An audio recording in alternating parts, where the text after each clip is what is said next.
Right, guys, this is Jerningham here. As you can see here, there's a man walking in London, probably to get a train or getting off a train. There's not enough masks in the UK or London or probably anywhere to get a mask. Some people would like to get masks, probably. Some people choose not to wear masks, or there's not enough masks available. There's a shortage there's a shortage in the NHS to get masks to cover your face. Some people don't realise how much harm it can cause if you don't wear a mask. You could be saving lives, and they don't understand about their health either. Some people understand and some people don't. There's still crowding on the trams in London, unfortunately, which probably upsets a lot of people, and they're probably thinking to themselves why they're not social distancing. It might cause damage and problems to everybody else.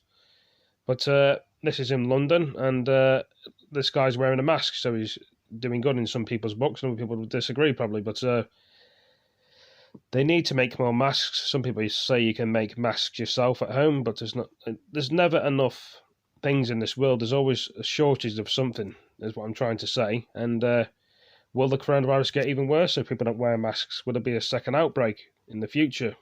Who knows? But moving on, people,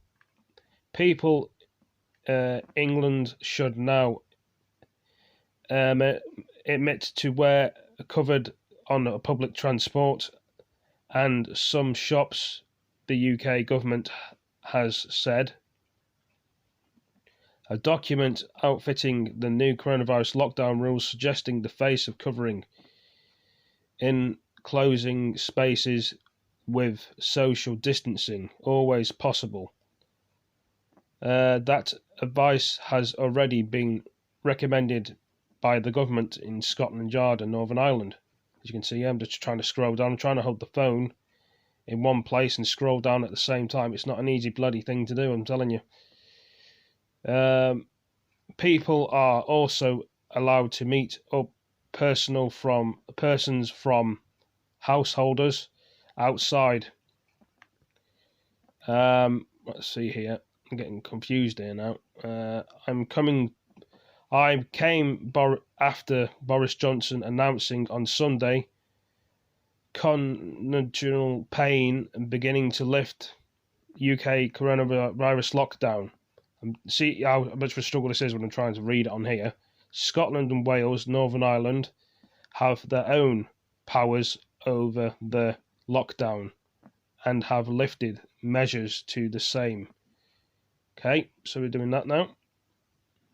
The MP led the government daily Downing Street after preparing before MPs, householders. Mr. Johnson told Parliament to roadmap for lifting the lockdown would be able to the country to control the distances of people continuing to follow people. What are the new rules? Who am I allowed to meet?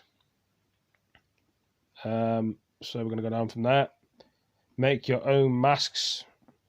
Are going back to work. Email Harvey BBC. He said the public should excuse good but sold Britain commissioner sentenced putting their lives to the next pause of coronavirus responding by Labour. I'm trying to read this, but it's just bloody confusing, all these words. Sir Keir told Commissioner country needed more clarity of distance from the government that born are in. See, these fucking words, man. I get annoyed sometimes because I'm trying to read something and these words just jumble up in my head sometimes, and I read it too quick. I know I do. I'm just going to put the video on, but I'm getting really annoyed with this. I'm trying to read and show you guys and tell you about the information of what's going on here, which most of you guys probably know. But we are living through the biggest threat this country's faced for a generation. Coronavirus has taken so much from us. It's brought normal life to a halt. We can no longer see our friends, no longer spend time with extended family. And over 30,000 people have lost their lives.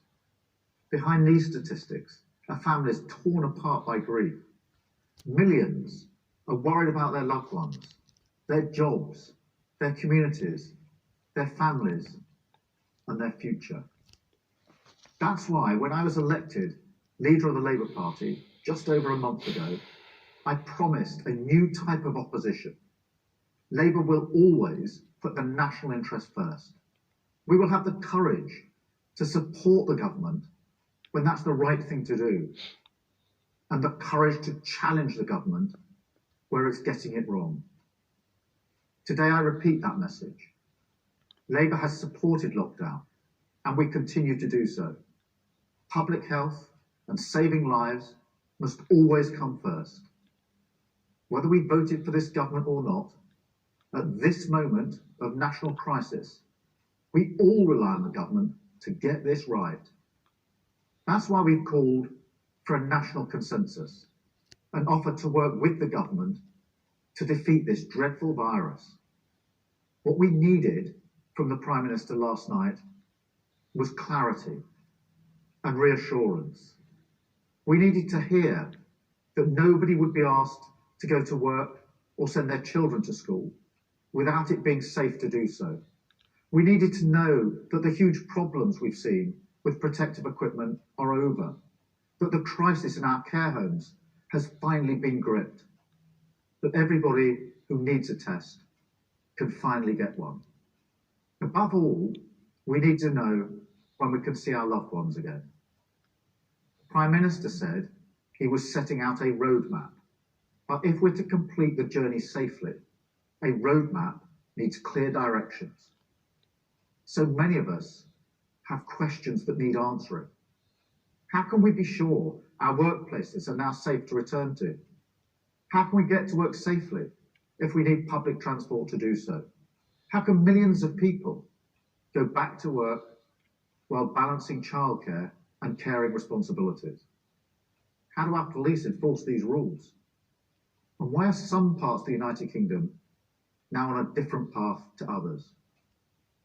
For as long as this crisis persists, I'll keep demanding answers to these questions, because that's how we get better decisions and better outcomes. I remain committed to working constructively with the government in the national interest. And when this is over, and one day it will be, I'm determined we will build a better society. Because after all this, all the sacrifice and the loss, we can't go back to business as usual.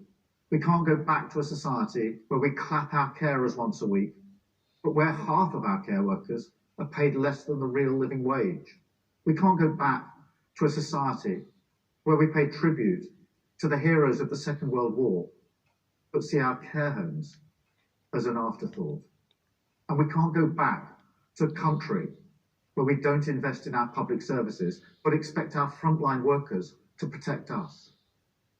When we get through this, it'll be because of the hard work and the bravery of every key worker as they took on this virus and kept our country going. In their courage and their sacrifice and their bravery, we can see a better future. This crisis has brought out the resilience and the human spirit in all of us. We must go forward with a vision of a better society built on that resilience and built on that human spirit. Well, that's his speech about that, guys. I think I'm going to end this video here. I'm sorry I got a bit jumbled up with these words on the bloody video. I mean, I tried to read these words. Some people don't know how to read. Probably you don't judge them because of that. No one should be judged. But the thing is, I've done my best in this video, and I hope you all enjoyed it, and we'll be back again to do another one. Sometimes words are hard, sometimes the words are easy to read. Don't feel ashamed of that anyway. Thank you for joining me. See you in the next one. Peace.